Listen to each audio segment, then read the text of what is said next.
Greetings. This is Walter Bradley, and this is Heart Talk with Greg Fernandez and Catherine.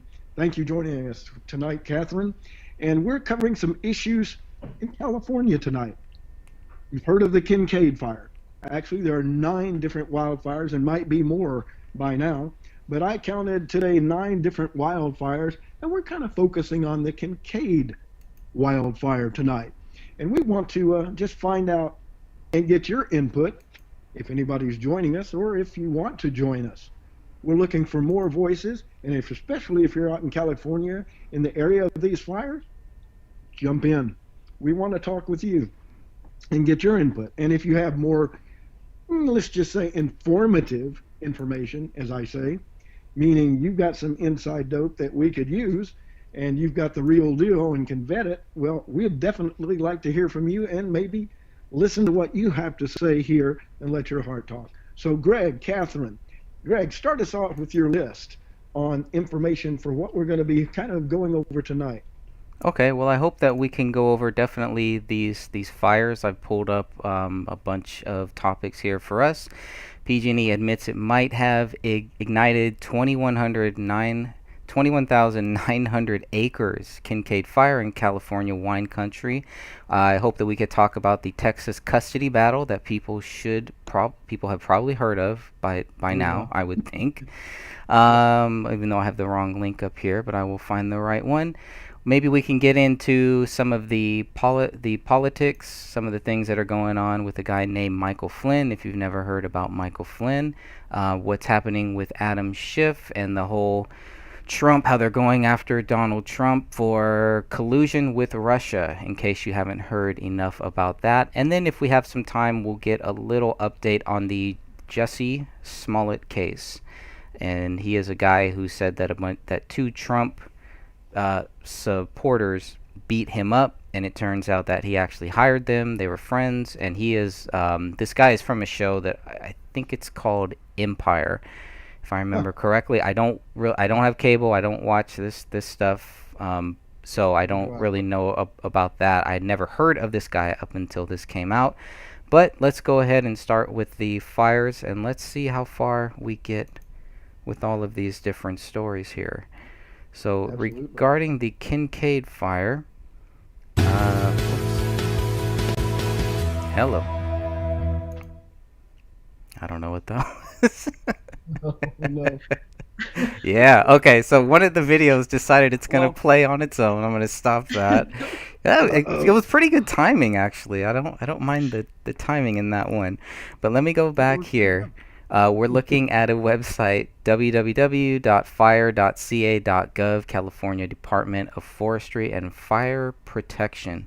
This is where you can pretty much learn and get the latest update about what is happening with all of the wildfires here. So looking at the website, we're going to go and look at the map that they have. You can see... Who is that? That better not be me. Okay. That was me. As long as that's you, Sorry. It's good. That's all right. I was going to the gray stage on your site, and I didn't see that video pop up. I went, oh! That's okay. We are live here. Good. Yeah, this is how you could tell that we are live, and we're happy to have Walter back here for another Heart Talk show, and of course to have Catherine here, who has been on this show Sorry about that. multiple times. But we are looking at all of the active fires here, I guess, and like Walter said, there are 9 here. The one we're going to focus on right now is the Kincade fire. 5% of 21,000, almost 22,000 acres have been contained. 5% as of 9:30. There were overnight, within hours, 10,000. I mean, it's just a ridiculous number of how quickly this fire started that we're talking about here. And in the East Bay and in San Francisco, we definitely see it. You can see all of that, just it's coming our way. I did not know about some of these other fires here, but this is a great website that you can look at to see just some basic general stats on these fires.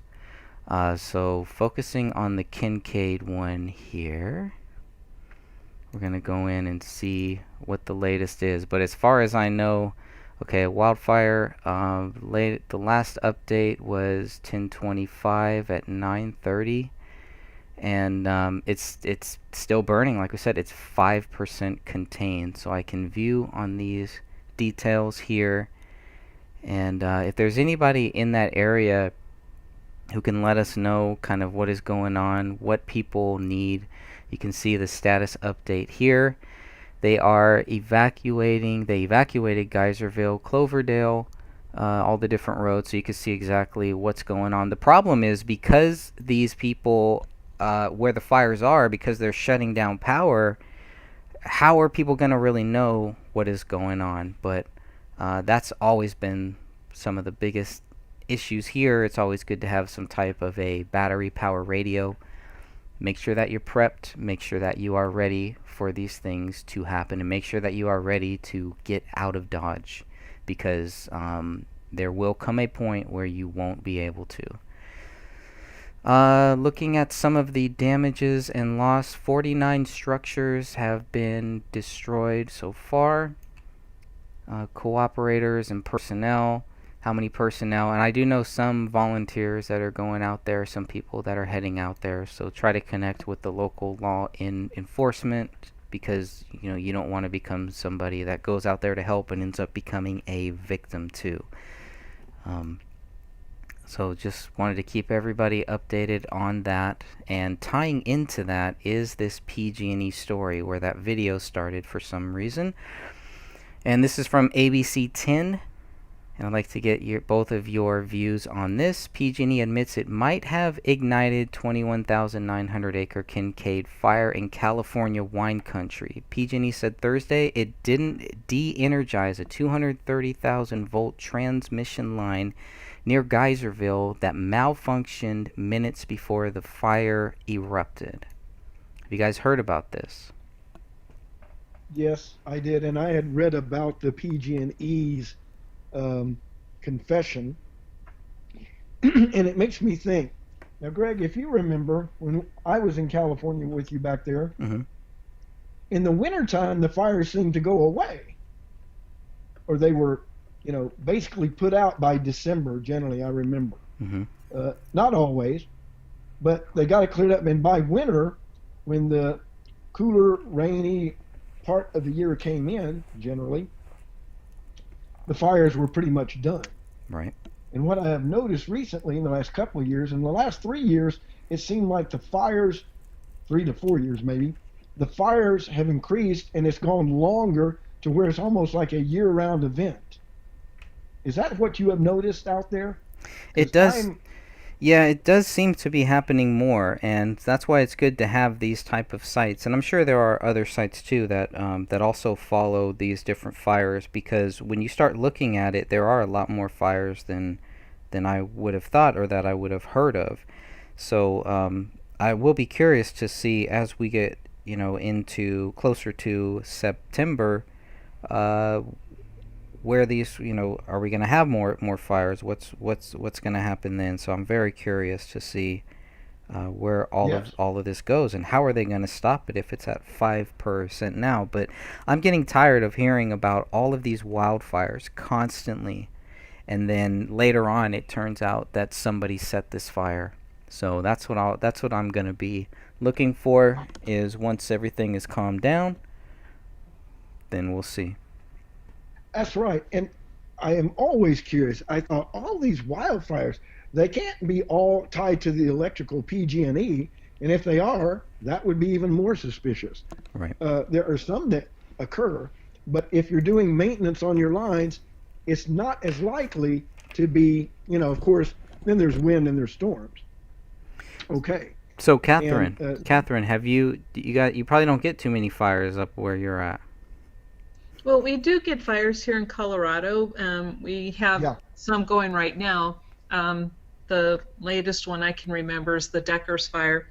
But I want to mention something about PG&E and how they were turning off power to so many people. And then I was watching this YouTuber. His channel is Logic Before Authority, and he watches the radar all the time, and especially right now with everything that PG&E is doing and what's happening with the fires out there in California. And when PG&E was cutting the power to those 800,000 people, it was really interesting because 7 fires started simultaneously. Wow. And a lot of those fires started where PG&E poles were located, but they had already had their power cut off. So I found that really interesting. And the one of the latest one on Logic Before Authorities, they just put up a video yesterday, as a matter of fact. And I think it's talking about the Kincade fire. I watched it a little bit earlier, but it's old age and I can't remember. But you know, he's showing where you see this explosion just taking off, and this massive fire starts, you know, just coming out of nowhere. And he shows also from a side view, like it's like ground level, not looking down, but actually ground level from a camera using infrared from a ways away, and you see where this light is on for a long time. And I think it was like a PG&E tower, I'm not sure, but as soon as they cut the power to that, like within 10 seconds or less, a massive fire erupts just to the left of where that light was, where the power was cut off of. So I'm not buying it at all that they have to cut power because it's the power lines that are causing these. There's something else going on.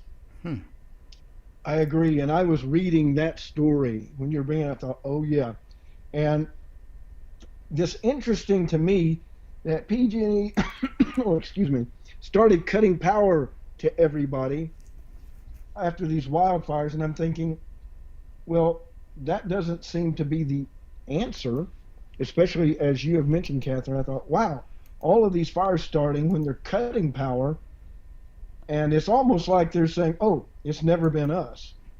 Yeah. By demonstration, when in fact it could have been something tied to them. Although I can't find anything to do that, except when they have reported, you know, direct inference by power line or something along their grid blew and they started. And it's rare that every fire is tied to PG&E. And one story I read that said some of these are set, and some of these, I forgot which website, but I was looking and they were saying that high energy weapons, and I saw a video and it was saying that they had some feedback from those who were monitoring for satellite signals, thinking that they were getting input that was indicating that there was something being beamed into these areas. Now, I can't confirm that, and I can't remember the site to direct you to. I had written it down and I couldn't find it.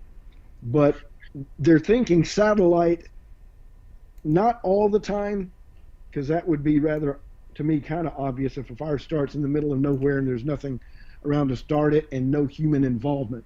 But I do say that this could be a possibility in today's technology, because I remember being in the military that said we were about 50 to 100 years ahead of everybody else, and they're far ahead of us in these things, especially with the satellite technology, beam technology. And if you can get a signal from space, you can certainly beam energy down from that area.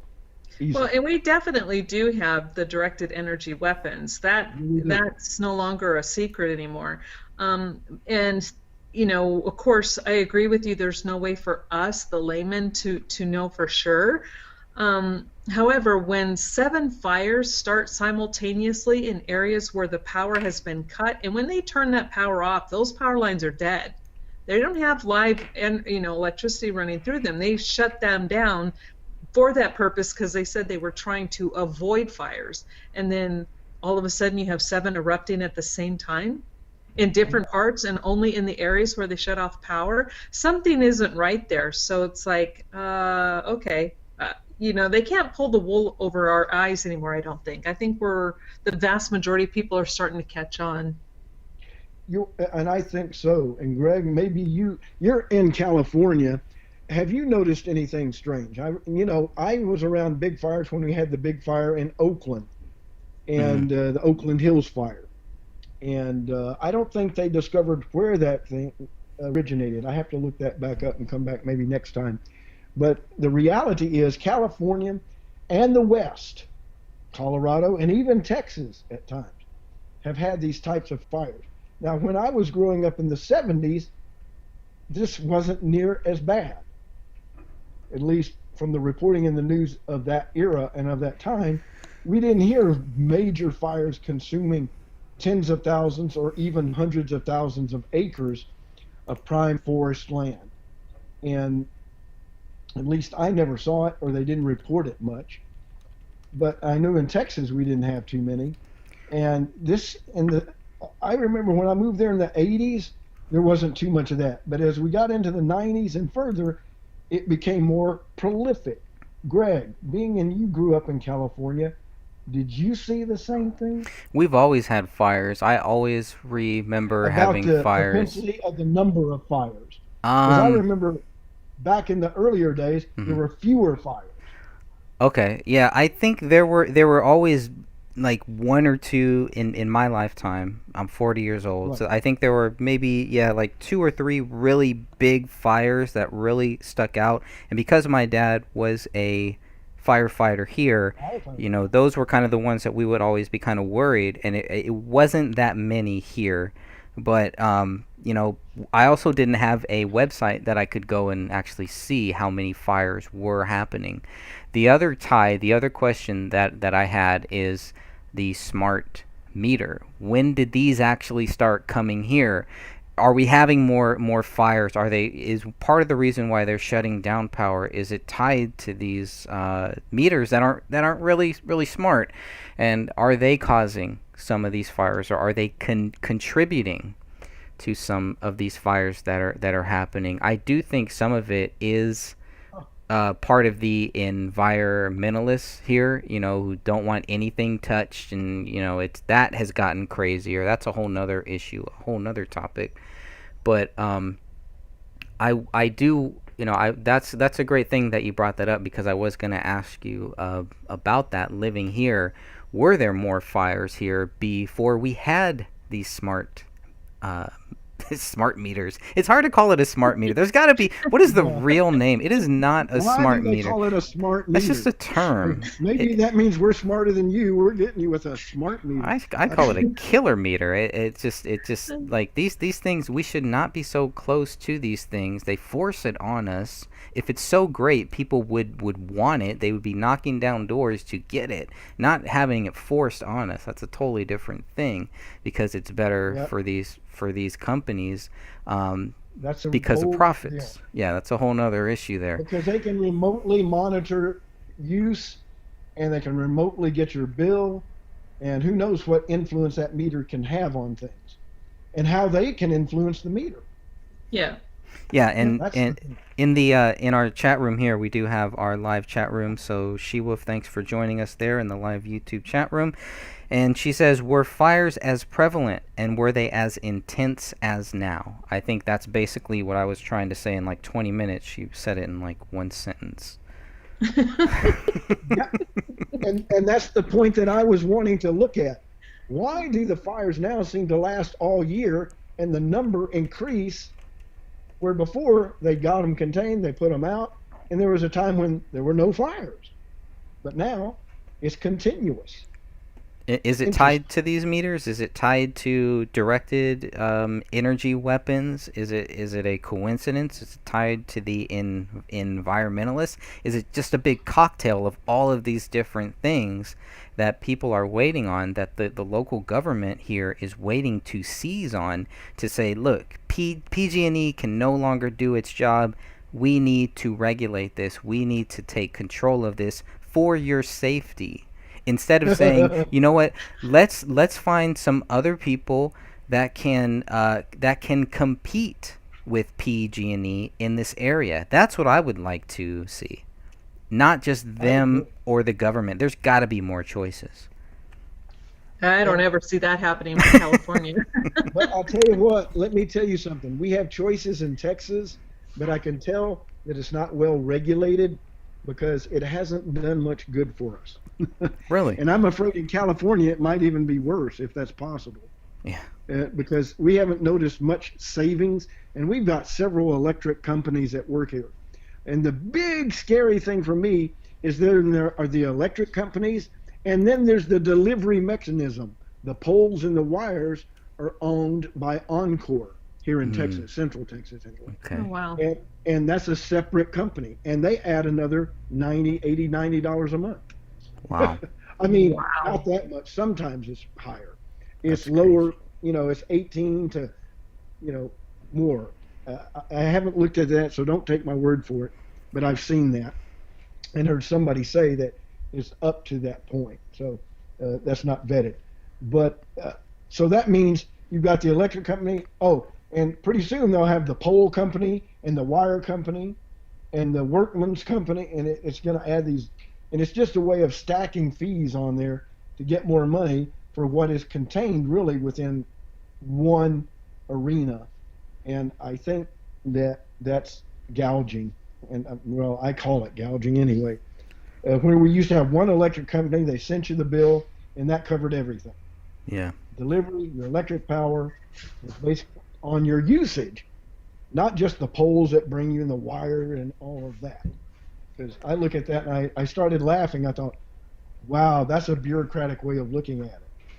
And you get all the details. Well, this wire and poles out there, that's separate from the electric company, which, well, we have to charge for that. And then there's peak usage when we'll have to charge you more, when everybody's using it. Then they're going to rolling blackouts, right? Rolling blackouts, and we still get charged. It's not like we don't get charged for the rolling blackout. No, we still get charged. Exactly. And it's like a third world country. And Greg, did you say it was She-Wolf that was online asking the question about the fires? Yes. Okay. Hi, She-Wolf. This is Catherine. I want to just kind of address that real quickly because I was living in California for a good chunk of my life, and I was out there in the early 1970s. And I can tell you from my experience that fires were never spoken of. And then as I got to be like in high school, then you would hear about a fire, taking place in Southern California. And then it got to be a yearly thing where the fires were taking place in Southern California, always in the same area, and it got to be everybody knew where they were going to be, to where now it's like it's anywhere, everywhere, and when PG&E shuts off the power, it's guaranteed to have a fire. At least that's the way it appears right now. Yep. The amount of fires that are happening now never occurred when I was younger, and and that would be something that would kind of be what we would talk about because there wasn't really much to discuss back in those days, So yeah, they have definitely increased in the number and the intensity. Wow. I've got an interesting report here. It was done in 1918. I mean, wow, that's great. That's a great report. All right. Look how far back it goes. 2018. Let me rephrase that. 2018.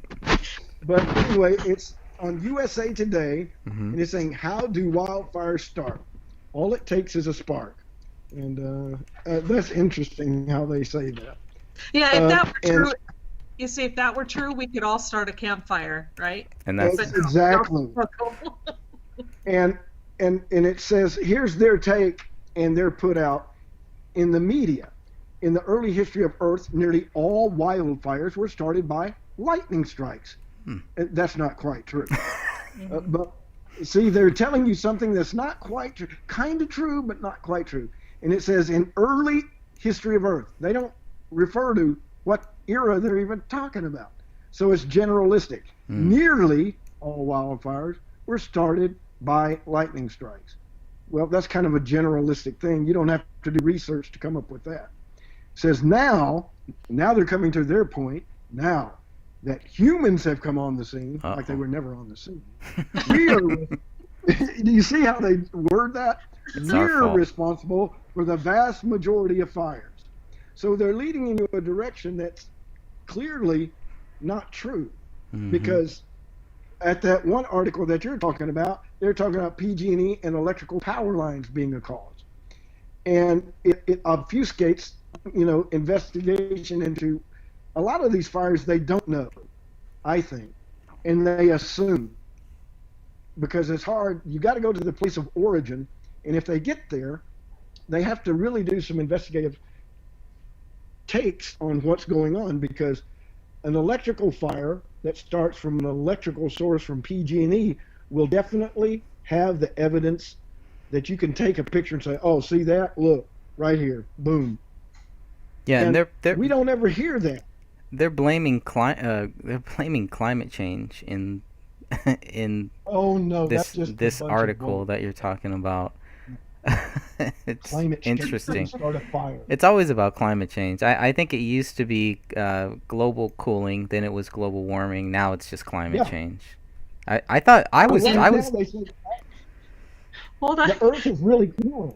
They say it's still cooling, really. Oh, okay. Right. Did you guys hear about the fact that the hole in the ozone layer is the smallest it has ever been, yet we have climate change, right? We have problems with the carbon thing, which is supposed to be creating the hole in the ozone, but the hole in the ozone is healed.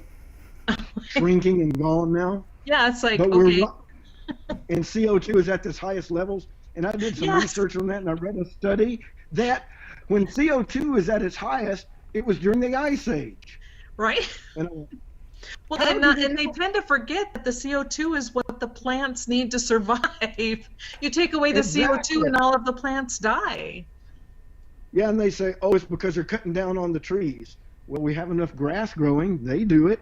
All the plants, which can take the place of any tree. So it doesn't really affect CO2. And CO2 cannot hold, it says it holds the heat and then reflects it back. Well, wait a minute. It's either holding the heat, it holds the heat, but then it reflects it back. How does it reflect it? Because darn you, Walter, stop thinking. It has to reflect. It has to be, to reflect, it's got to be kind of like a glass mirror. To reflect heat, you have to have something to reflect it. And I thought, that doesn't make sense to me. Whatsoever. That's not even scientific. What about nitrogen? Nitrogen forms most of our atmosphere. Then we have oxygen and other trace gases. So why isn't it the nitrogen effect? You know, I look at CO2. CO2 is not the problem. And I went to a scientific study that said everybody that's complaining about it being CO2 are not basing their real facts in science, because, and they listed that one, CO2 was highest during the Ice Age. Well, why didn't we have global melting then? And the problem is, in what I say, it all relates. You know, they talk about it's the economy, Mr. Politician. Well, what about the relation of the Earth's position to that big thing in the sky we call the sun? And if there is any melting things, it could melt that and we still be cooling. It's all in the orientation to the sun. That's the issue. And CO2 and people, no matter what they do, and they even had Jerry Brown checking the flatulence of cows of how much they were putting out. Jerry Brown's an idiot, though. That's ridiculous. Oh my God. That was stupid. Okay, and I can say that, you know, sounds like because something I he would worked do. for the guy. Oh, you did? You know? Well, I've Oh, read right. him and talked with him. He's a great person to talk to, and he's very intelligent, but he's playing the party line. Oh no, he's an idiot. I'll go with you toe to toe on that one. Jerry Brown's I'll an take idiot. your word for it. I'll take your word for it. Yeah, I'll If trust you you on work that. for him, well then I've got your opinion. But You should he know. wanted to include me in his campaign for Oakland, and I thought, oh no, that's okay. I'm Yeah, you don't want to be a Clinton. That guy, he's dirty, man. That guy is just like, he's a California Clinton right there. Don't mess with I'll him. tell you something right now. You might end up Anybody killing who is yourself. at the- Yeah. Anybody that's at the highest level of politics is not totally clean. You don't get up there and get into, you know, I voted for Trump. I like him and I don't like him, because he could be a prop to get those people that aren't involved into the process so they can make a switch. Yep. I think that they could pull off where Warren wins the election. Oh, don't say sounds that. scary. Don't say scares me. that's all we But need. you want to know what's And Pocahontas? let me No. tell you the time. Yeah. Let me tell you the time. Now, do y'all watch The Simpsons? No, I You have, know but where no. I'm going. Yeah. Oh, oh, here we I go. don't really watch it. Time travel. I Yeah. saw the episode they put where they said Trump would win the election. He's in the election. Right. Then we have the girl, the daughter of Homer, becoming the president after him. Lisa. And I thought, yeah. And I thought, wait a minute. Does that mean that there's going to be a woman after Trump? It could be his daughter. And think about it. What if Melania was that person? Oh, well, never mind. But it's scary to think that they're pointing to a cartoon as predicting the future. Or maybe it's a program where the people who are doing the workings are putting it in cartoon form. And I thought, that isn't what they're doing, are they? Well, they made some tie-ins to The Simpsons and about how it ties to reality. And I thought, well, you know what? Maybe I'm right. Maybe they are putting it in The Simpsons because they say certain times the satanics will show you what they're going to do, but they don't tell you. They just show it in various forms. And if you're observant, you go, oh, wow, look at that. That happened kind of, wow, that's interesting. And somebody tied them all together and said, look at this. You may laugh, but look how it ties together. So take a look at that yourselves. Oh, there it is. And it freaks me out how they look at it and tie it together. Yeah, there are 18 times that The Simpsons accurately predicted the future. Wow. And what about the fires in California? Did The Simpsons have anything? I hope not. I really hope not. No, big, earthquakes or nothing. No. This is me being facetious, by the way. I don't think The Simpsons really predict. But somebody came up with that. To get on to the serious note, the fires there, I noticed, increased. I'm going to state it truly. They have increased, and the severity of them and the speed at which they put them out has slowed down. That I have noticed. And I don't know why. How is that? They have the same force and maybe even more people than they did before. But the reaction and the ability to contain them is not as acute as it was before. It seemed like they got them done faster, although it took time, than they do now. Now, I don't know if they've done a study on that, but that would be a curious development to see what that would be. And the other thing that I bring up is that they brought up the fact that the Forestry Service in California doesn't, due to the, climate people and the forest, preservers types are out there, and they're not doing as many control burns to get rid of the detritus that's making these fires almost voracious. And that's something to consider. But they've had reports on that from California on that. And I didn't think of that. I thought they were doing the control. They said, no, they're not doing it as effectively, and that it is their fault, quote, that these fires get as intense and burn as rapidly due to having all the fuel out there when they do start. Well, and not to mention all the stuff that the metals that are sprayed into the air, and how flammable are those once they hit the ground? That's true. Yep. So they're not going to want to try to do controlled burning if they're going to catch everything on fire. Yep. And the thing is, I think few of them, there are some arsonists out there that do these things, but I don't think they are the answer to all these fires. Agreed. That article with USA Today is trying to point you that way. But, the thing that, that they would say, oh, you're a conspiracist, you're just, and they started downing people that speak of energy being satellite energy beam. Believe me, it's very possible to do that. They have the power. They can build a satellite that could burn a house down easily. Come on. And actually radiate a house, or maybe even kill one specific person. I don't know, but I think technology is up or close to that point. And we don't think about it, but I think the technology is far and beyond what they're telling us, especially with the satellite technology, and especially when you look at how many times they're going up into space carrying satellites, especially military satellites, and those that are, covered in secrecy, and you don't know what's going up there at all.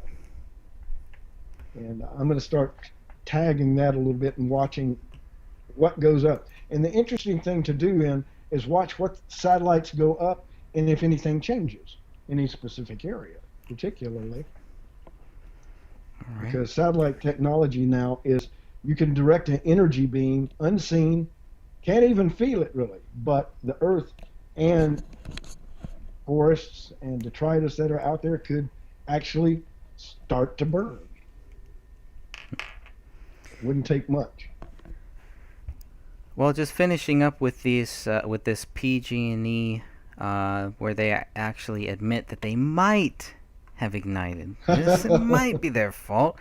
And the first thing, yeah, they got a big thing, and hey, you don't have to worry about it because our new governor, Gavin Newsom, he's right on it. Governor Gavin Newsom criticized PG&E at a press conference on October 25th. That was today.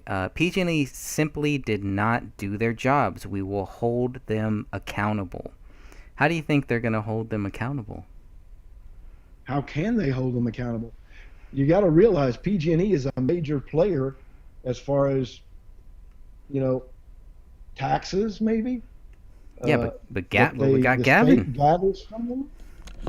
Gavin said he's going to hold them accountable. So, well, that's the words. But there's two things about the words of politicians that we have all learned. And one is what they say is not exactly what they mean, but they mean exactly what they say. Yep. Well, if you follow what I'm saying, mm-hmm. They will do what they say, but not as you expect them to. They'll come in and act as our savior the same way that the devil would come in and act as our savior. Right. And the thing, how are they going to hold them accountable? Oh, we're going to fine them, and then they'll reduce the fine.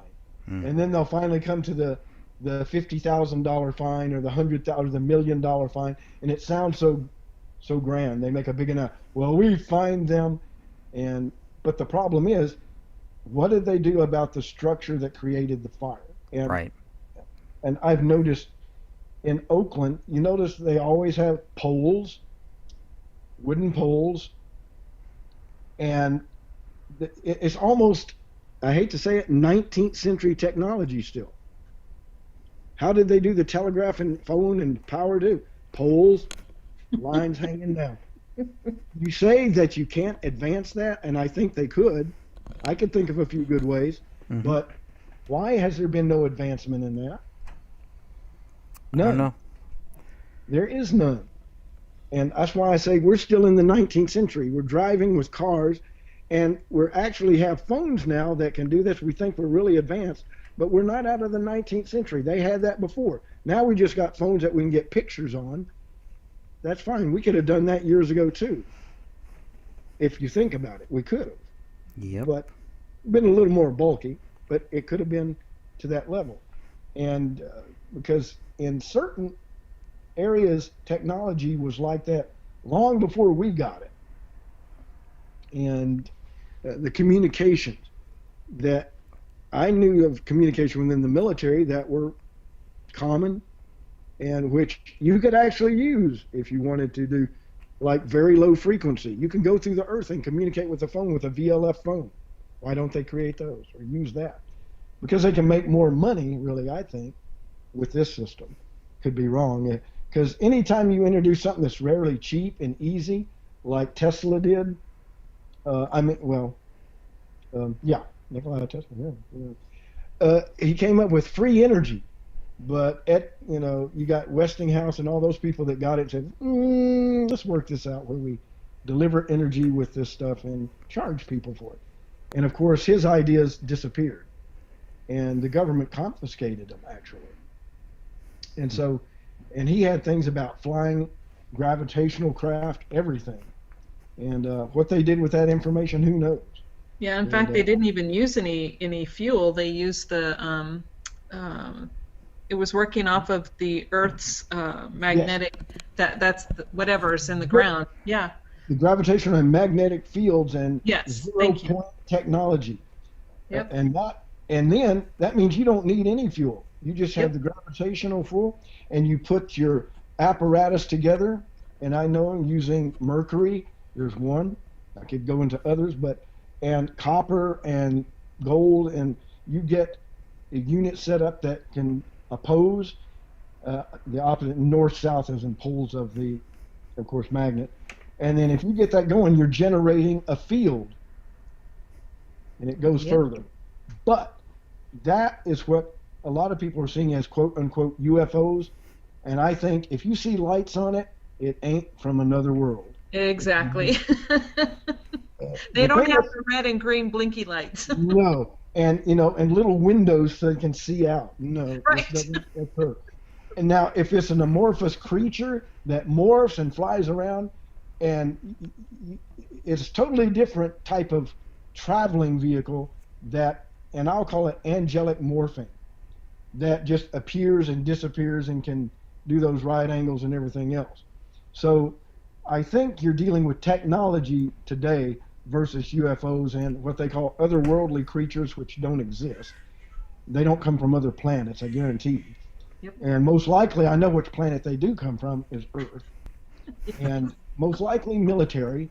And I think the big three, they say China is catching up. I think they've been involved all along. China, U.S., Russia, and Europe. They all have their little hands on the technology, and whoever the United States gave that technology from Tesla, because he was way ahead of his time. Mm-hmm. And that's why they took all his data and didn't want anybody else to get it after he died. They raided that place and grabbed them. And I saw just tenets of his notes, just little bits, and I thought, my gosh, 0 point, technology, a toroidal universe. And when you think toroidal, it's water-based, like the father said, the waters, and it ties into science and everything and links it all together when you look at it. And you think of the toroidal universe, and you start looking at it and thinking of the toroidal function, which is electromagnetic. And if you vibrate water, it'll start to act exactly like that, creating little balls of what? Water that circle around a center. Interesting. And so when we get this universe, and it's held up by the word of his power, it says in Scripture, and that means what? Vibration, which produces color, spectrum. Oh, And so it ties into the Bible. Whoops. Yeah. Speaking of that and how it ties in, that's how the world ends, right? That's how it's supposed to end. Last time it was a flood. This time it's going to be a fire, right? That is correct. It will be by fire. And some people say the sun will blow up. No, the fire will come from the Son himself when he comes back. Not the sun in the sky, but the Son of the Father. That's a crazy thought. And when all of us join him, we will each become as stars like. We'll become powerful. And that will be kind of warm. And it says that, as you hear in Scripture, that all beneath us will be ashes beneath our feet. Well, that's why, as I see it. We'll become as powerful sons of light, reflecting him. And that's kind of hot. And it'll be like a flash of, and it's gone, in my opinion, mind you. This is not the Scripture of the Father. This is how I see it. So it's interesting. And one of the things I want to deal with, in the forests, and when I've hiked through them and everything, I've run across interesting things. And interesting events have happened to me. And I noticed with missing 411, Dave Pilates, and the people that go missing under, unquote, not the usual circumstances. Mm-hmm. And they don't find them. And they disappear right in front of people. They turn away for a second, turn back, and they're gone. And could this, and now this is getting in the ethereal, getting in the kind of left field a little bit, but could not sometimes these things be spiritually oriented fires, poof, that they occur? It sounds kind of odd, and spontaneous combustion is kind of crazy, but people do spontaneously combust, and they don't know why. This has been established. I saw that in South Park, one of the early episodes of South Park. It's the first time I've ever heard of it. But you're saying that really happens? You really? It has happened. That's crazy, though. But generally, people who work in certain chemical mines and stuff, it builds up within their system. So yes, it can happen in that way. But and it's weird. Yeah. Because they just burn up, and there's nothing left but maybe a foot or an arm, but everything else is consumed. Wow. Yep, they burn from the inside out. Yeah. Yeah, and I've heard of that, and I thought that was a bunch of BS. So I looked into it, and I thought, oh, it's true. It's true. Wow. Yeah, that's and I interesting. thought, my gosh, now, could that happen in nature? Well, I think it's very possible. You get the right conditions, it can, I think. And some of these fires, I bet you they go there and go, how did it start? And I think they don't know, so they sometimes will do the government thing. Well, I know what happened. Somebody threw a cigarette and a match fell, or a car had a spark and it drove by, and that's what happened. Well, the guy hasn't farted in 2 years. That's all. That's all it is. He's got a new girlfriend. Global warming. The cow farted next to the car that was driving away, had a spark, and it lit it down. Yeah, it was a whole mix. It's a the anus methanus penis fire. That sounds like a conspiracy between all of those. Yeah, right. Okay. I think the worst conspiracists live in Congress. The people are going to go kill us and throw us out. Yeah, it might be a good idea, but I don't think it's going to happen. That's why they want to take away the guns. They don't want to give us a reason to do it. That's right. Anything else? The only other thing that that I kind of have on this fire thing and all that is, what are the alternatives? Now, solar power, I think, is a great alternative, but it has to be real solar power, meaning you have to be able to go off of the grid completely. There are many people that in California that have solar panels on their house, but they're still dependent the inverters, right? And the battery power is still dependent on the same power source. So it almost defeats the whole purpose.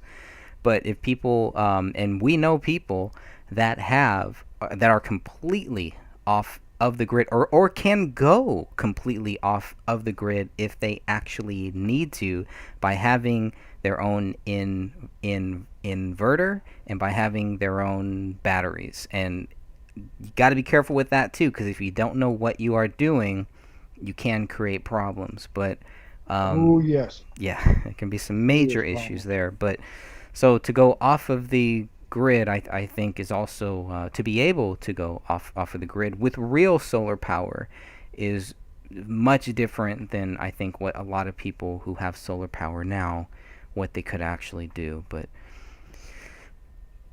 well, yeah, and then there's magnetic, using electromagnetism to generate energy. You can do that too. And Tesla proved you can take energy out of the atmosphere. And a friend of mine back in California were thinking about the ways of doing that, because there's a difference in potential. The Earth is magnetic. It's electrical in nature, as we see. And in that, you can take energy. Now, the government doesn't want you doing this.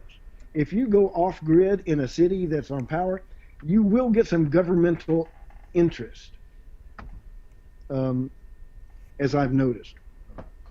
When you start talking, going off-grid, creating your own power, or doing anything on your own and getting off of water, garbage, and things like that, if you cut all ties in a city, I think it would create a bureaucratic nightmare, because they wouldn't want everybody doing that, and they try to minimize it. I don't know how they would do that. They would tax it or do some type of way. And I think what's going to happen, solar power, is they're trying to push solar power here in Texas. And they said, and they'll give us free panels.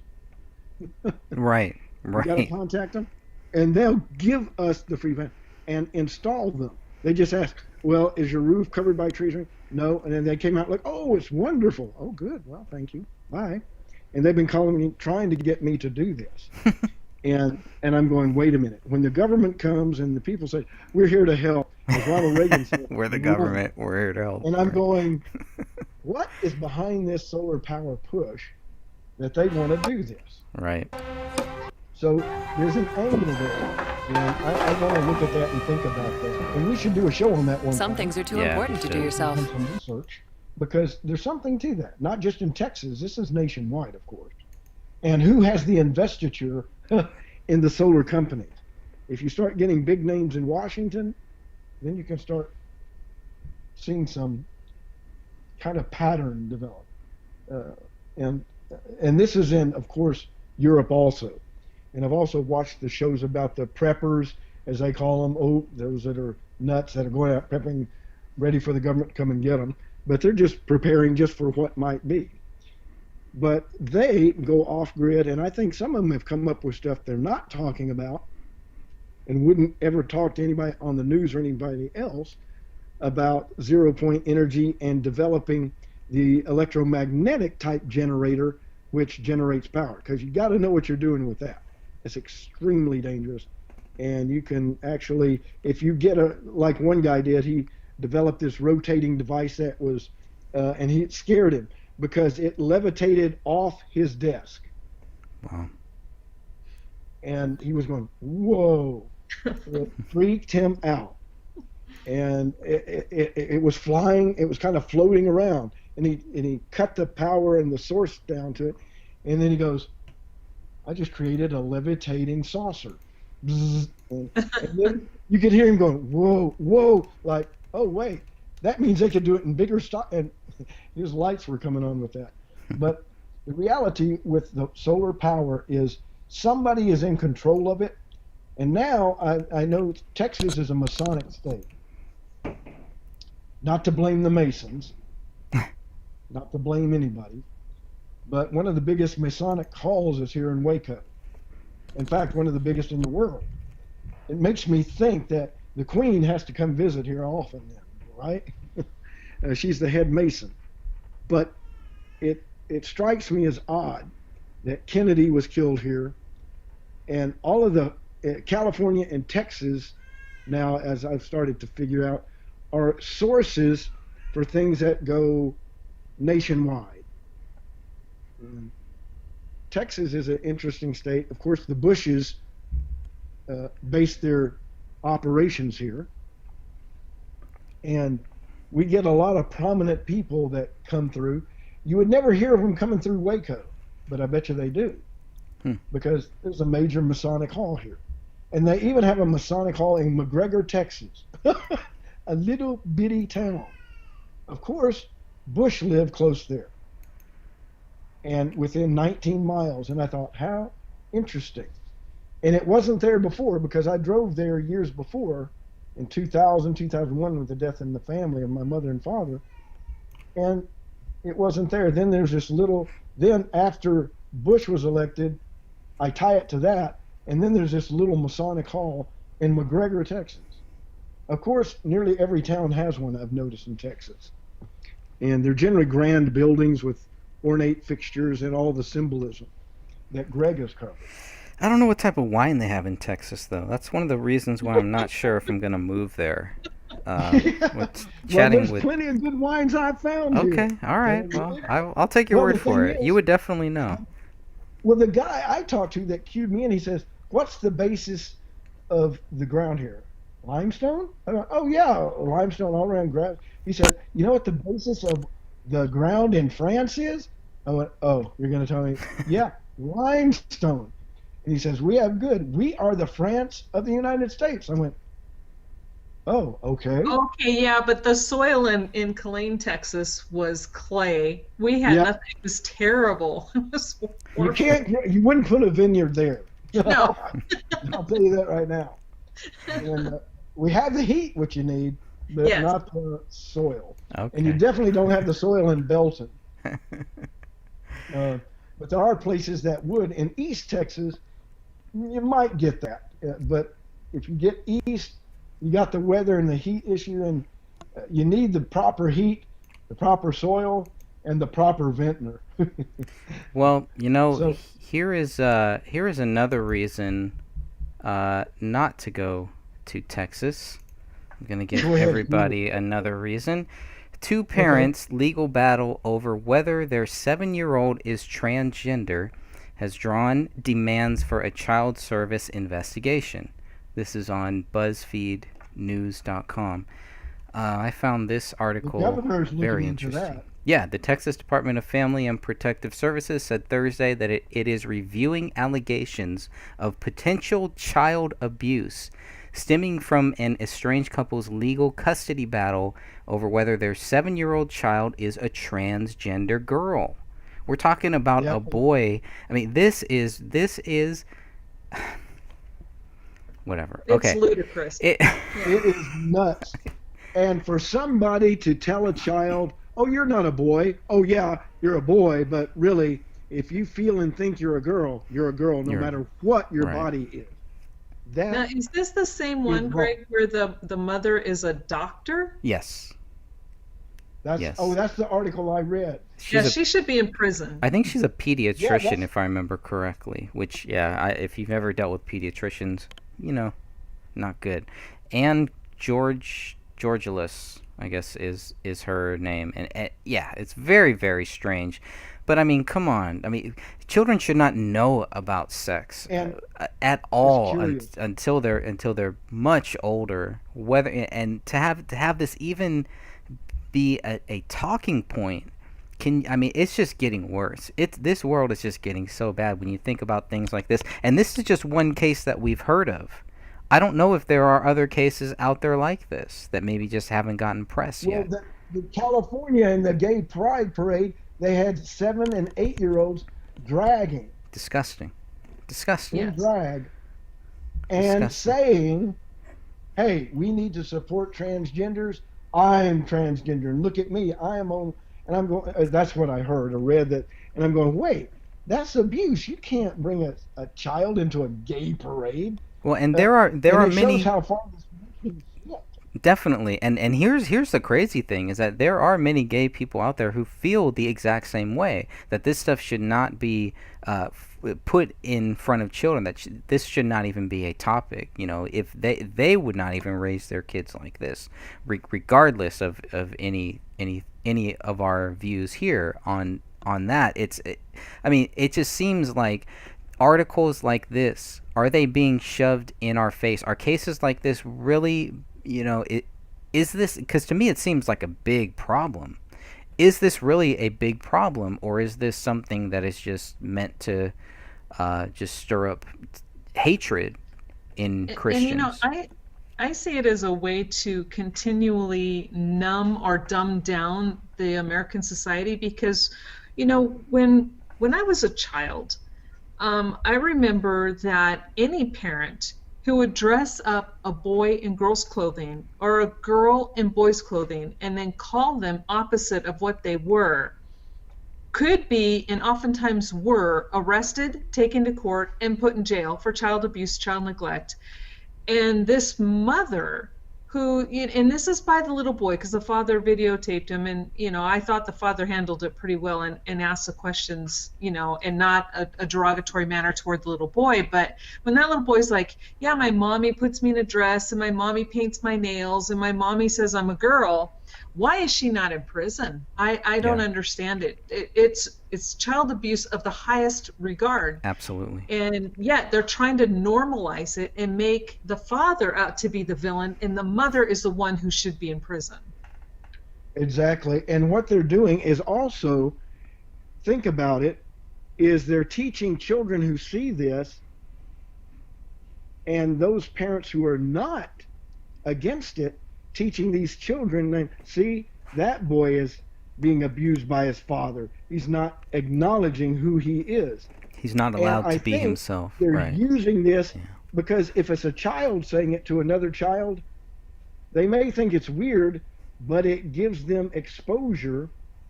It puts to them on it, a pedestal. And then, Yeah. Right. yeah, and then it conditions them to accept this as normal. And then when they it burn. is the opposite. Yeah. And it's not even the same thing as a girl playing with boy toys or a boy playing with quote unquote girl toys. Like my grandson, I know we generally like to stay away from that's family, not but I want to, I really want to put this out there. Like my grandson loves to cook. He's 5. He just turned 5, but he loves to cook. So what did he want? He wanted to play kitchen.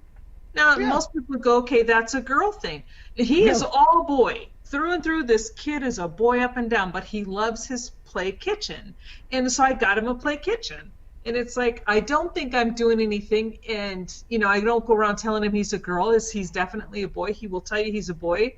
But he will also go and make you pretend muffins. There's nothing wrong with that. No. In fact, it's just he's expressing his interest in cooking. Yes. And those who are gay or those who are on this boy is a girl, girl is a boy, would say, oh, you know what this indicates? This indicates you're a woman inside just waiting to come out. And then they train them into that thought.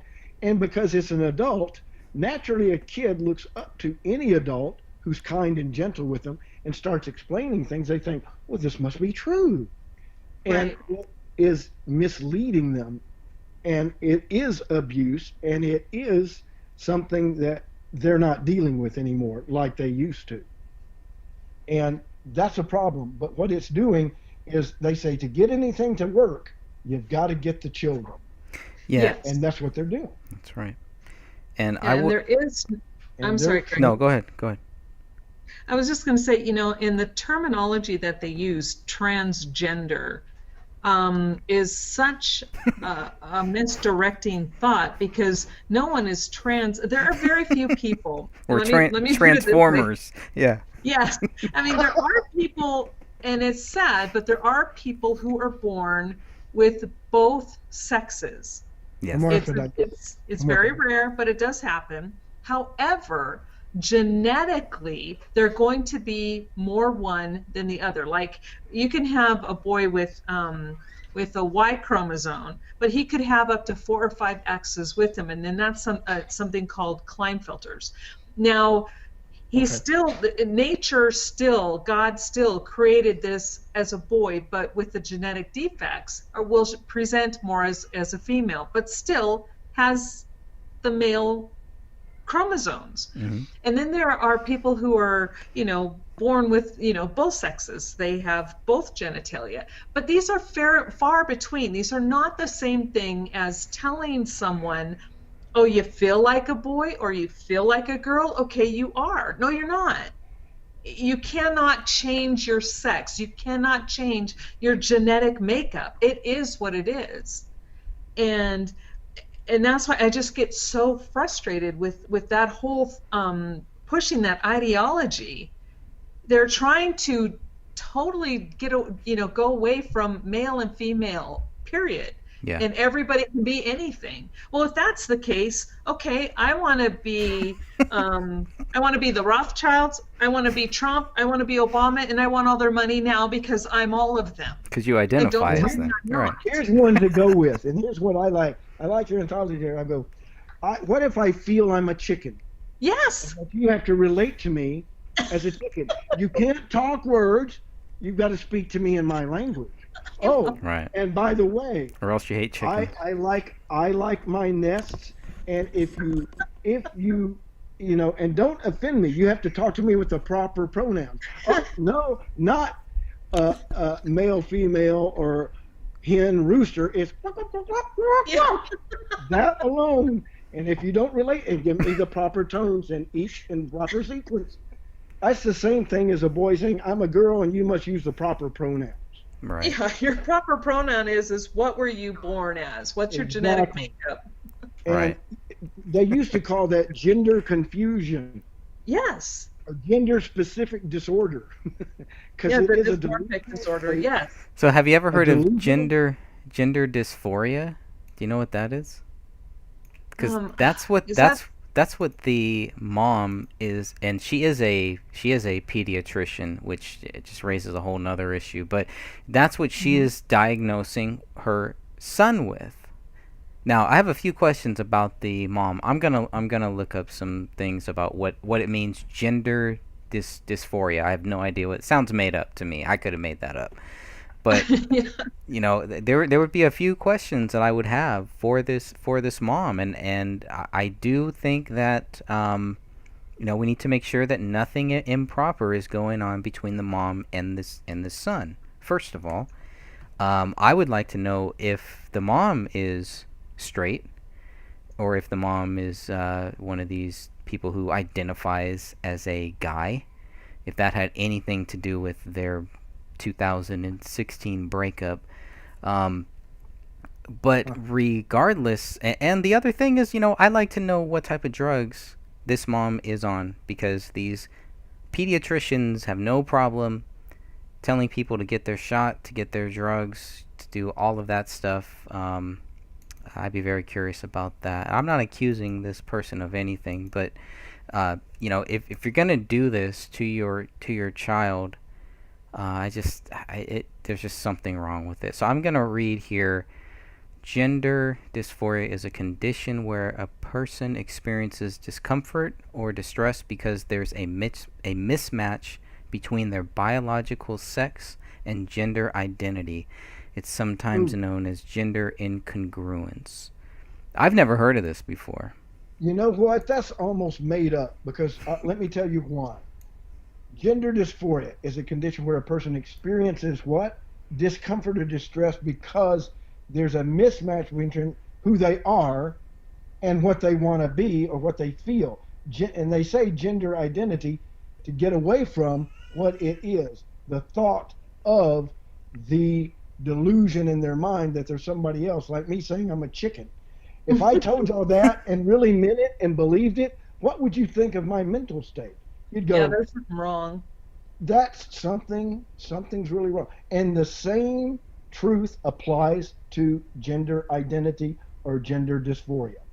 And it says it's sometimes known as incongruence. Well, yeah, incongruence not with the fact of the gender and the identity, but in the mind of the person with reality.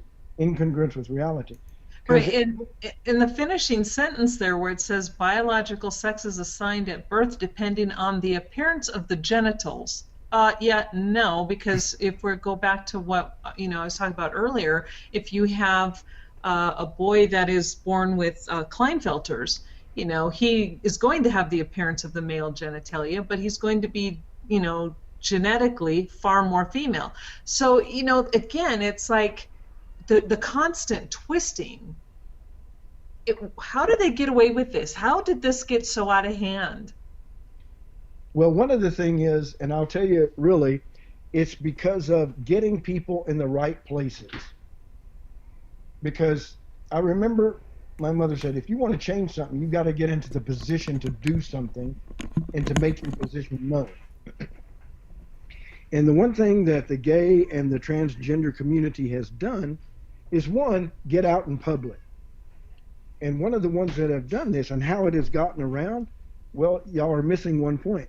Where do they promote these things more than anywhere else? And y'all have to know this. Come on.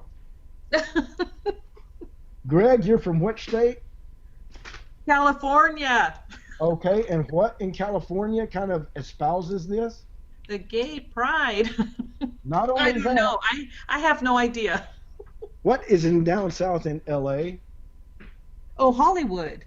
Oh, there you go. Yes, you're right. And what do people follow ever since it really began with Charlie Chaplin back then? Yep, the movies. Is everybody looks at Hollywood and wants to emulate the rich and beautiful. Yep. And what are the rich and beautiful saying? And what are they telling the kids that are listening to them?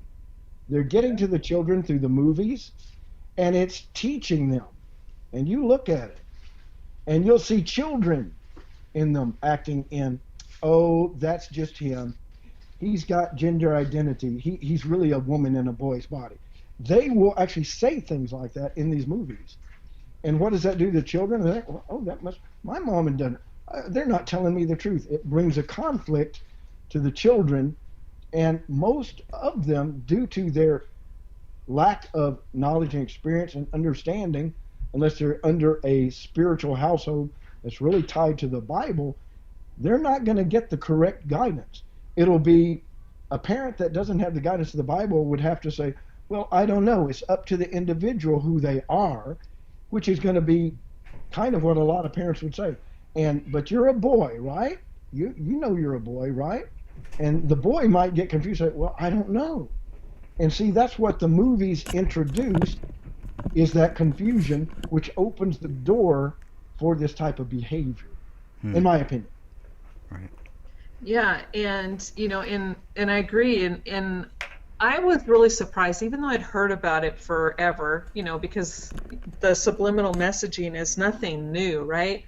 And I remember one time when my foster son came home with his girlfriend, and they come, bursting through the door going, "Mom, you got to see this, you got to see this." And I'm like, "What?" And they go, "Put on your VCR," because back then it was the VCR tapes. I forget what they are, but the tapes. The VHS. And put in your tape of Little Mermaid. And I'm like, "Okay." And they're like, "Oh, you won't believe what they put in here." And I'm like, "Oh, you guys, okay, just stop. You're just being crazy little teenagers."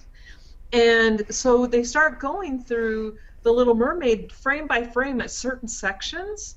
And then in the wedding scene between the mermaid, which is disgusting anyway, a fish and a man, but hey, there you go. But this man's not married, like you're saying, he's marrying a fish. And but the preacher, when they're doing it frame by frame, which is not something most people talk about, and I still have my VCR tape, you see not only does the one who's marrying this couple drop his pants and he's wearing red heart underwear, but he gets an erection. Oh. And I'm like, this isn't a child's movie. Why? What was the purpose of that? There is no purpose. No. And then, Interesting. oh yeah. And I thought and then they point out the other things in the movie where you see clearly on the front where there's the male genitals on the very front as one of the pillars. And I'm just like going, what is Disney thinking? And I never trusted Disney after that at all. Wow. Yeah. Yeah. Phallic worship. That's all it was. Yeah, exactly. And that was goes back in to the Egypt.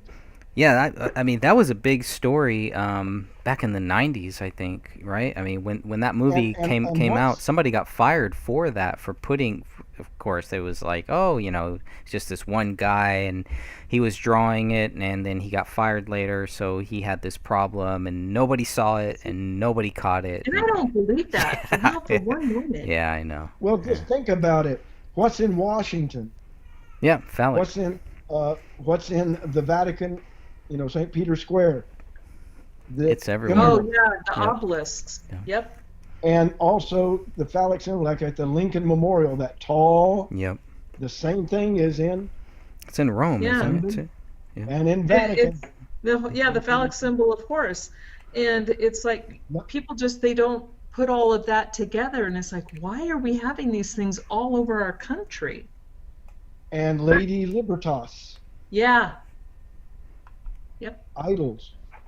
And it goes into the fact of that there are some that are following after those things, like the pharaohs, like they are descended down through the lineage and bloodlines that are to rule, like our presidents are all related. Mm-hmm. Hillary Clinton is a cousin to guess who? Donald Trump. Oh, no. I don't doubt that. Really? I've never heard that before. Yes. I know Obama and the Bushes are related, right? That's right. And related to the Trumps. I thought the Bushes and the Clintons are related too somehow. Well, I think they all are. They keep it in the family. It's all in the family. It's by the bloodlines. 13 bloodlines. If you want to look at anybody who's going to win an election, look at the one who's got the most royal blood. They will win the election. Yeah. The crazy thing here, I'm reading, and they have twins. So this couple that is going through this legal battle or whatever, they have other children, if I'm reading this correctly. That's scary. Twins. They have twin children. I don't know. I mean, this whole thing can get crazy. So a Dallas jury on Tuesday ruled in favor of the mom, effectively granting her sole managing conservatorship of the two children. In its 11-1 ruling, the jury empowered the mom with the right to make all medical and psychological decisions for the couple's children. Now, this has been a big problem. This is a big problem in California, where the fathers almost have no rights, and at the same time, they are being called deadbeat dads. Now, of course, there are some deadbeat dads out there. There's deadbeat mom, there's deadbeat parents. But it should never be about, well, the mom has more right over the child as the father. And in California, you see that all the time. And it's frustrating because there are many good dads out there. And there are many people who try to be good dads and are put in this spot here. It makes it very difficult. And to any of those dads out there, keep going. Do not give up. All you can do is your best. God sees everything. And God knows that you tried your best to do the best for that child. That's what God wants. That's what we need to see. That's what every child wants to see, is that your parent did the best that they could, whether they... And that... Go ahead. That jury, how is a jury going to take away a father's rights because he's trying to protect his child? It's Dallas. I don't know. Well, the one thing that they have, and I'll guarantee you this is where it comes down to, you get in, remember what I said, you've got to get in the position. They have got people now that are judges in these courts, and I've noticed judges start legislating from the bench or interfering with a right legal direction from the bench when they don't have the authority to do so. Right. And you will see it all around. And like the Supreme Court authorizing premeditated murder of children, where did that come from? That you can just abort a child because, oh, I don't want it. Oops, okay, too bad. And they said you could abort it. And then now, look where we've come to. You can abort a full-term born baby, basically, right up to birth. And after. If it survives the abortion, you can kill it. Yeah. So it goes back to the origin of the Moloch worship. And I say that this country is led by some people in power who have to sacrifice for their power. Because that's what they did in the ancient age. They would sacrifice their children, their animals, and their wives, and whoever. And this, to me, represents paying homage to Satan, basically, and the sacrificing of innocent blood that hasn't come forth and lived. And that may sound crazy, but I think that's what they're doing to earn, quote unquote. They think that brings them power, to sacrifice virgin blood. And I go, oh my goodness. I've read stories about this. And no, it's not prolific, but I think there are some out there that work in positions of power. All you have to do is get into the position of power, i.e., you get into the Supreme Court. And then you don't tell them who and what you are. You keep it under wraps. You never discuss it. You only reveal it to those who are with you and of you and in the same genre of people. And so I think, just like with the gay thing, you get certain people in the right position, power positions of judge, leadership, or Congress, or whatever. And they're doing that. Like the Muslims are now being elected to Congress. Same thing. Once you get into positions of power, you begin to affect what you can do to advance only that cause that you went into power for in the first place. And one of the things I see this leading to is pedophilia becoming legal. Yeah. What? Oh, yeah, it's coming. I've heard the story that they're working that is a separate lifestyle, and if the child is unharmed, and what child is unharmed in this? Come on. But, and how easy is it to convince a child? Well, see, everybody else says it's okay. That's what this mother Once did. they jumps that hurdle, like the gays did, then you're opening the door to, oh, I can't think of it. I can't even say it. I'm not going to. But you're opening the door to immense abuse that doesn't get judged correctly. And that's what I've seen in stories, that some people, and that one guy that was running for Congress saying, yes, I'm a pedophile, but it's just an alternate thing, and I have never abused, raped, or done anything to any child. I'm going, so you're waiting for the future. And that's such a joke, because how would he know he's a pedophile? Is he watching child pornography, which means his child was hurt and damaged? It's Exactly. like, what a sick freak. Right. And the problem is when they do that, And see, this is where these transgender young children, pretty soon it's going to be, well, they can have a relationship. You can't deny them. That's their right. That's their You're right. taking away the Right. power of the president and the family, the parent and the family. The reason they're doing that is so they can introduce the destruction that they want. The evil, woe to the nation calls evil good and good evil. And that's what's happening. We're reversing everything. At least in the United States, it's happening. Yeah. That's where I see where all this is headed. And it's not that man is in control. We have to look at the spiritual aspect. This is a satanic assault on the orthodoxy of human life as the Father created. Yep. And we need to look at it realistically.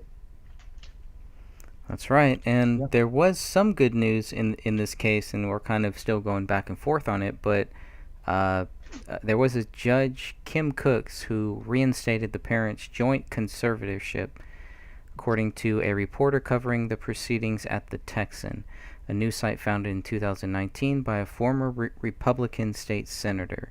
The judge ruled that a parenting facilitator would be appointed and the two parents would share rights and duties of the children, including decisions about their medical care.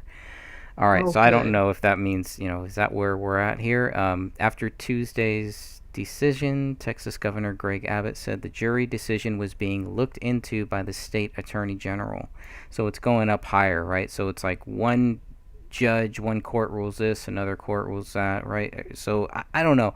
I don't know this much about this judge, but I'm really glad that Judge Kim Cooks, saw that. I mean, both parents, yeah, that really was, because both parents should matter. I mean, that's a whole other issue. Who was on this jury and who selected the jury, whatever.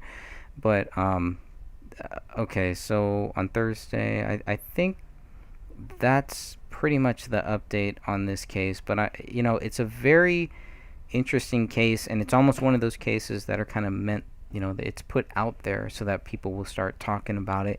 And I think it's meant to get people angry, people that are angry, people that don't want to, and I just hope that that's not the case. And when people listen to us talking about this, that it doesn't, get them angry or get them mad or anything. The purpose that we're talking about this is because we love people, because we want to help people.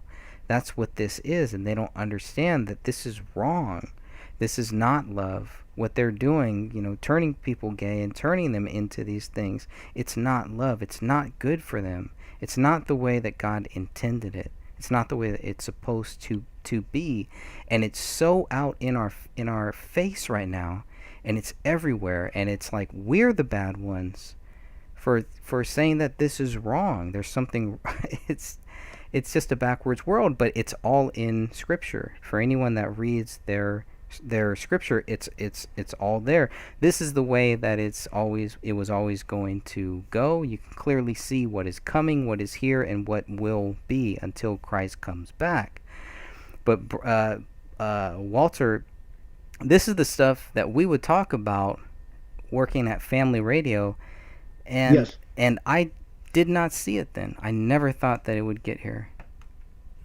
And I'm surprised at the speed that it has transitioned.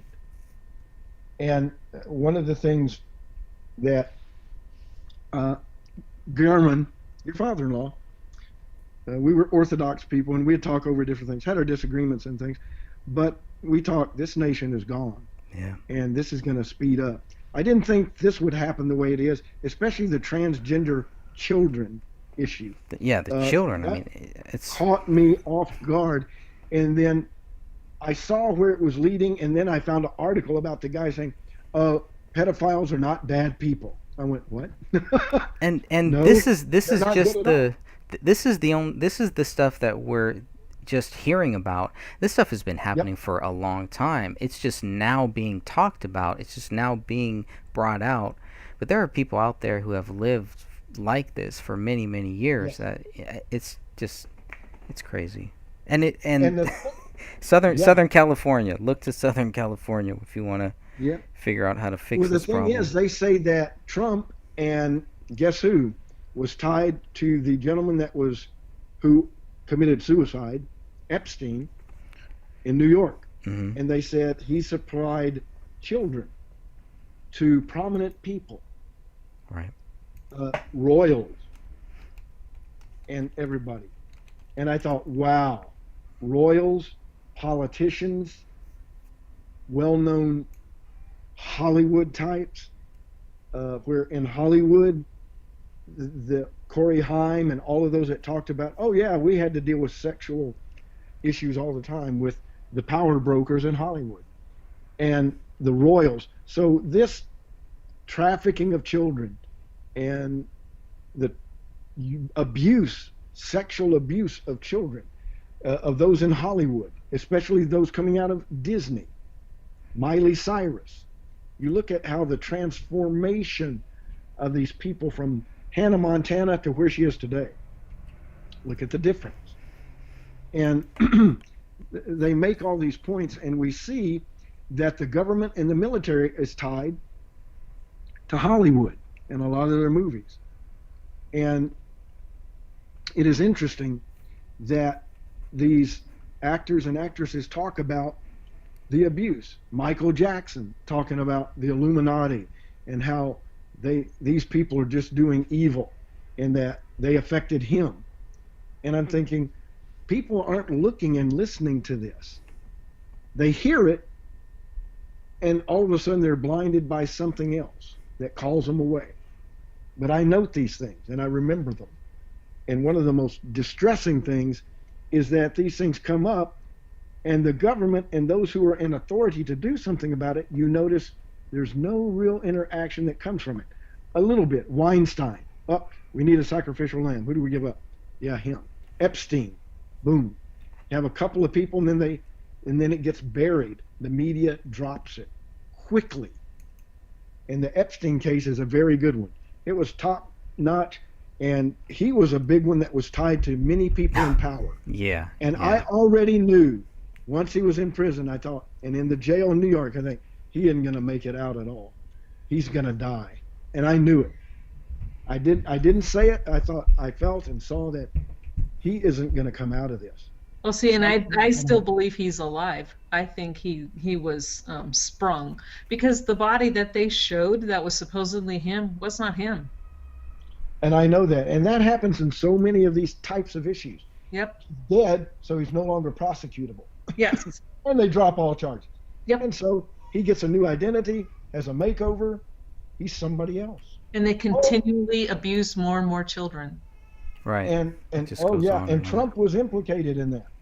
And there are stories about abuse of children by Trump. And see, the thing is, he's president, and he came behind and defeated Clinton. And Clinton and him have this great distaste for each other. I think that's staging.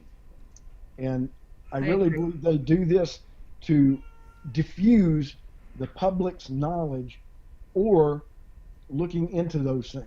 And it works 90% of the time, or most of the time, maybe more than that. That the public are placated by, Trump is good at face and talk. He really is. And I voted for him because it's because I didn't want to vote for Hillary. And I knew if I voted third party, well, that means Trump gets it anyway. Might as well vote Trump. If you're voting third party, you're voting for Trump. Because I didn't see Hillary making it into office. But this is scarily part of Congress and part of the people in power. And because of that, they're wanting to remove the legal boundaries before design. And I think that's where this comes from. And I think that's where it always came from. They started with the gay thing, and now they're just working their way to their true prize, to being able to get to the children. And that sounds sick and demented, and it is. And that's what I think this has been all about. They want children in relationships because they look back in ancient history in Greece and everything where this was quote unquote permitted as long as the child was compensated and was not harmed. That's what I read about in Greece. So they're trying to bring that type of mentality, and they're doing it to a certain degree because you see mothers that do that with their child. Yep. And then, where did she get this idea from? Where did this come from? It's come from all the gender equality, they call it. Gender equality. What do you mean, gender equality? No, it's sexual deviancy acceptance, is what it's called in reality. Accept my deviancy as normal and parade it as good and natural, just as man, woman, that are naturally bound to each other by nature, and call us natural like that. No, it's unnatural. And then it gets beyond that into sin. And then if you change your gender, one guy was in a Baptist story saying that's not a sin. I went, wait a minute, that's misrepresenting yourself. It's a lie. So therefore, yes, it is a sin. And I made a comment on Facebook about that. And I'm surprised Facebook isn't eventually going to call it hate speech, which are going to label the Bible and Christians as haters because we preach the truth. That's why the hate speech and thing is coming from that. They're directing at that to get the pedophilia in there and get it all just, we're all just loving one another. And you out there are preaching hate. We're going to have to get rid of you and make it illegal for you to preach the Bible or talk. And it's starting slowly, but that's what's happening. And that means eventually we'll be put in jail for preaching truth or trying to counsel somebody away from their delusions or their mental illness. In this case, I think it's really a mental illness. Yeah. So that's where I think it's going. And it's behind it all is the master of darkness, Satan. And he does it with a gullible, unknowing community. And those that he comes in and says, oh, that's not good for their rights. The Constitution says rights for everybody. And you hear them fall back on the Constitution. Well, we deserve our rights too. We will not back down. They're doing it like that. And so they're diffusing the fact that this is a mental aberrancy that is not natural, because it's always been not natural. And even France forced on its people by the parliament gay marriage. None of the, it was overwhelmingly against it, but they did it anyway. Just like abortion, they just push it and go, no, this is it. This is what you get. And it's our governments that are trying to set themselves up not as government made to seduce and put away evil and destroy it, not seduce it, but to contain it and destroy it and deliver us from it. But now they're promoting it, as it says, woe to that nation calls wrong right and right wrong. We are now there. And not only are they doing that, they're actually advancing more and more evil based on that. I think y'all both see it, as I do. And we're in a short order. Now, when will the judgments come? They've begun slightly, in my opinion, as we notice these hurricanes. Dorian skirted it, and I thought that was just a little saying the Father is merciful. As you notice, our hurricane season wasn't too bad as far as for the United States. Unfortunately for the Caribbean and Haiti and all those people out there, it was horrid. They had a lot of death, and I don't want to downplay their losses. But for the United States, this year was not as bad as it could have been. And there's a place where the Father gives us time to repent. We should take note of that, and all people, and at the government level, begin to proclaim it.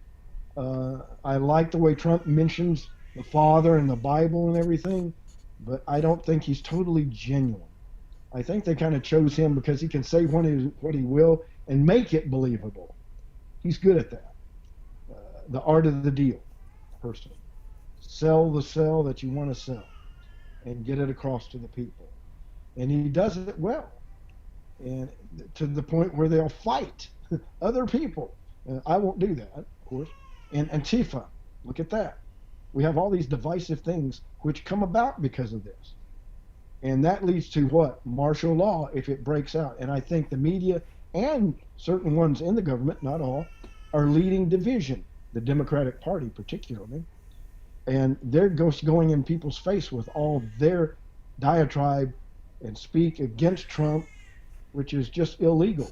They're breaking the law doing what they're doing. And it's getting close into treason what they're doing. And yet Pelosi and all of them just march right ahead. No consequences. Nobody standing up. Not the Republicans either, because they're behind her on this. The Republican and Democratic Party don't like Trump, at least outwardly, but behind the scenes, I think this is all staged for a purpose. And I'm looking at that to think what will be the outcome and what are they looking for?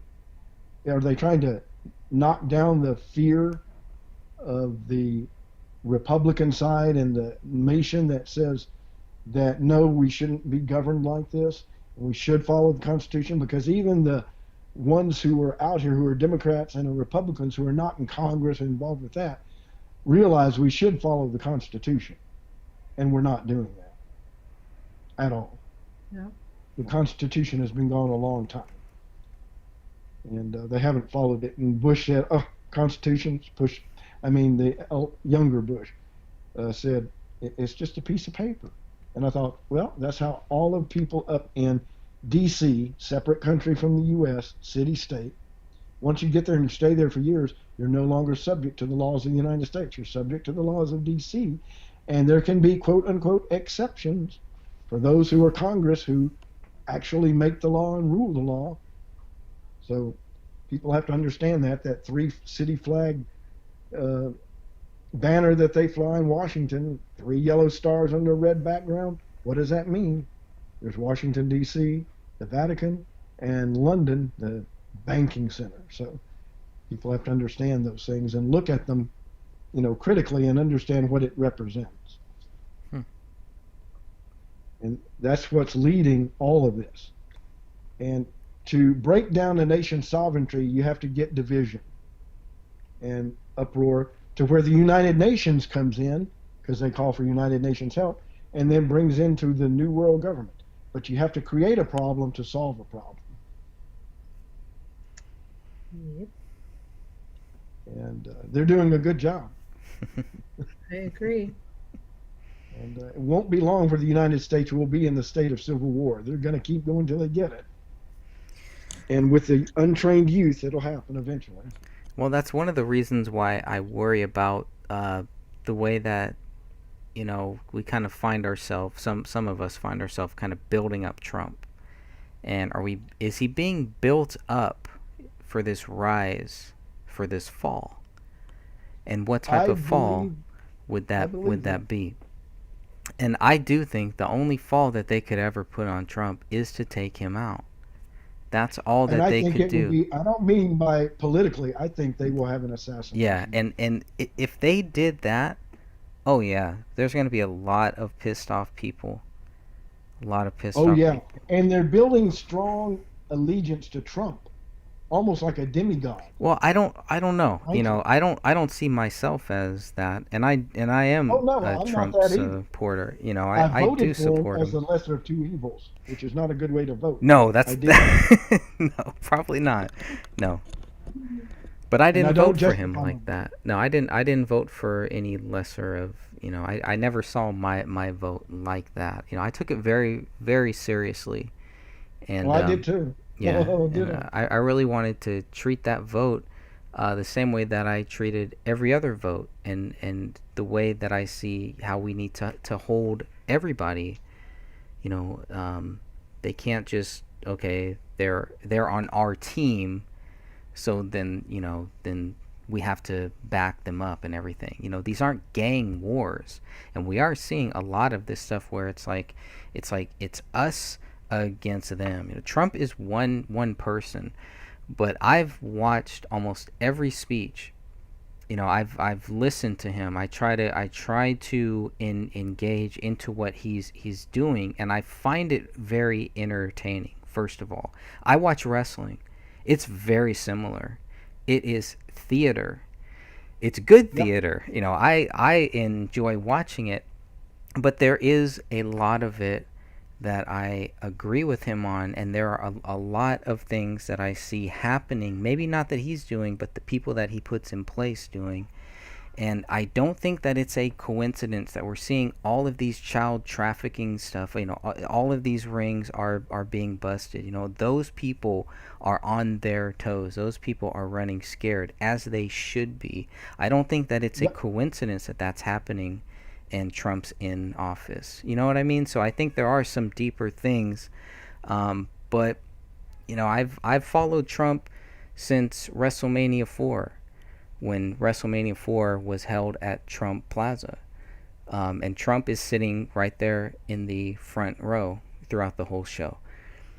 But it was different. I never really cared that much for him during all of his heyday when, everybody was watching his show and all that stuff. But, when I listened to his speeches, I think that was really where he first captured me.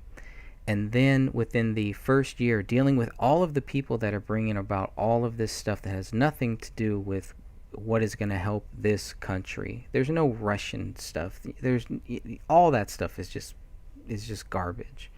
But there are real things. There are real things that Trump needs to be he needs to be called out on. I would say starting with September 11th. And that's always been the big one because of his comments. Somebody needs to ask him what his view is. If he's this person who just can tell you his view on this, on any topic, we want to know his view on that.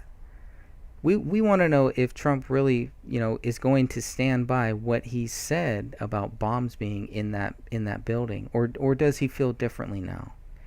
It's like there are many people like me who voted for him who have real questions and who really want to understand if he's the same as everybody else or if he's different. And I think after he's gone in 8 years, I think then I'll really be able to sit back and say, well, I like this about Trump, or I didn't like that about it. For me right now, I'm treating him the same way I treated every other president. I'm looking at what they're doing, trying to understand what they're doing, and just judging them by what they do, not by what they say. And that's the bottom line. And I figure, based on my nature of looking at what's really happening, I didn't expect Trump to win, to be honest. I voted for him, but I thought Hillary might take it. And I wasn't going to vote for Hillary because I didn't believe in anything she stood for, most of it. And I have litmus tests. If they believe in abortion, they definitely can't be representing anything good apart from that, because when you do that, that's just tacitly saying, I agree with first-degree murder.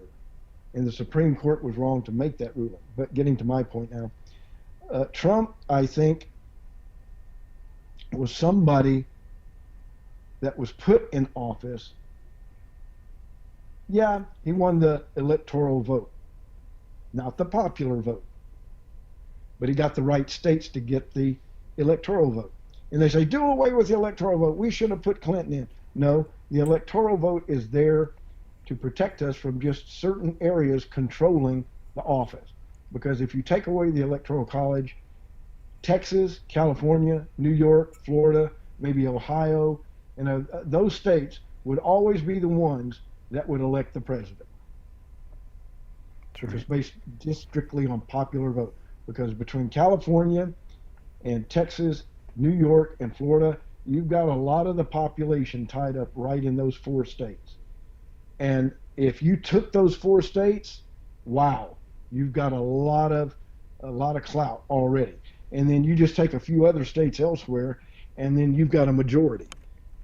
And that would be a catastrophic end to the plurality of presidents that you get, either Democrat or Republican. Because if all of them were, say, blue states, Republican, it would be a Republican every time. Democrat, it'd be a one-party system thereafter. So what does that mean? Well, one of the things that happens is it's truly a one-party system. It's a two-faced party, like Janice, whatever you want to say. And it's the good guy, good cop, bad cop. Right now, the Democrats are playing bad cop. And the Republicans are appearing to be good. And they do this, and I think there's a unity behind the scenes that we do not see. And you said it's like theater, and I think that's the way they play it. And I think the vice president is a messenger who sits where? At the head of the Senate to kind of help guide the president the way to go. And that's kind of how it's set up. The people of power that influence us, no, they're not all unified. The elite are all not unified, and behind us there's factions and everything. And we see that playing out in Congress and in other nations of the world. And unfortunately, many don't understand that Satan is the power of this world, and he gives it to whom he will, under the direction of the Father and how he wants it to go. So how did this play out with Trump being placed in power? I look at it like I did Obama. It's part of the judgment. It's two-pronged. One that shows it's against you, one that has a prettier face and prettier words, but not a prettier agenda, in my opinion. And like you said, Greg, building it up for what, a great fall? Yeah. Yes, and I don't know what, but I think you're right. I think it's going that direction. And you notice how he started out with a lot of voicification, a lot of this and a lot of tweets, and how slowly tapering off. It is. He still does it. But it's not as adamant and in your face and strong as he was previously and in his campaign. And I'm looking at what he's going to do in this next campaign and see how he behaves within this next year. And we will need to compare that and have a show on it between that when he started in 2015 and then now for the 2020 election. Yeah. And then see what's been accomplished and how that ties into us being deceived.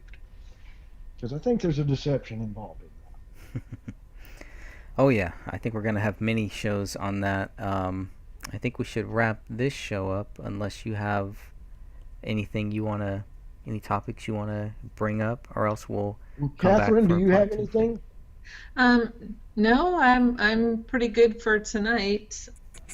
Yeah, I'm tired. It's Yeah, it is 10 o'clock. trying to get back in the swing of things. So, and the thing I think we can conclude with this is that in government, not all the governments, or even California, I don't think the state per se is, burning up itself, so to speak, and I don't think PG&E is behind it all.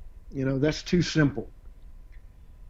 Because there's some complexity here that gets down to, Occam's razor. The simplest explanation will give you the truth most times, but that's not always the fact. But that's a good guide. But anyway, my final word on this is that we have to keep looking for the truth, because the truth will always be there. But there are some people that try to layer it and cover it up and present things that they say are truth that may look like truth, acts like truth, smells like truth, but is actually a lie. It's like Satan in the garden.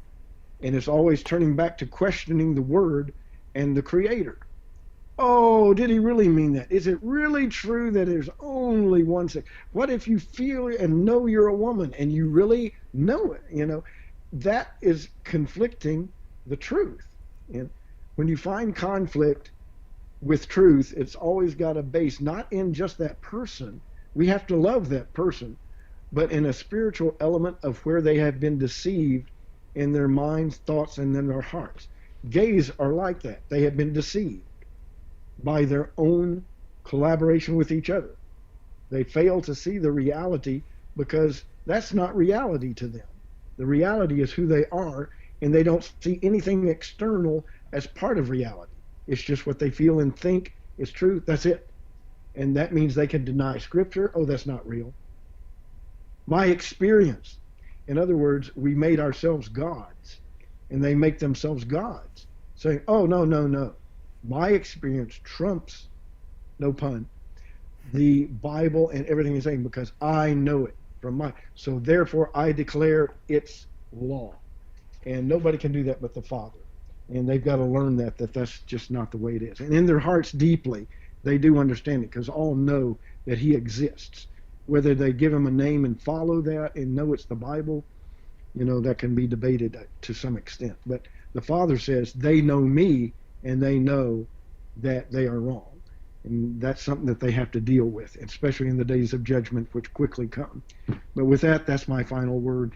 And all of these things have an answer in the truth, and you have to be open to receive it. Whether you're gay, transgendered, or anything, the Bible deals with your issue and tells you one thing.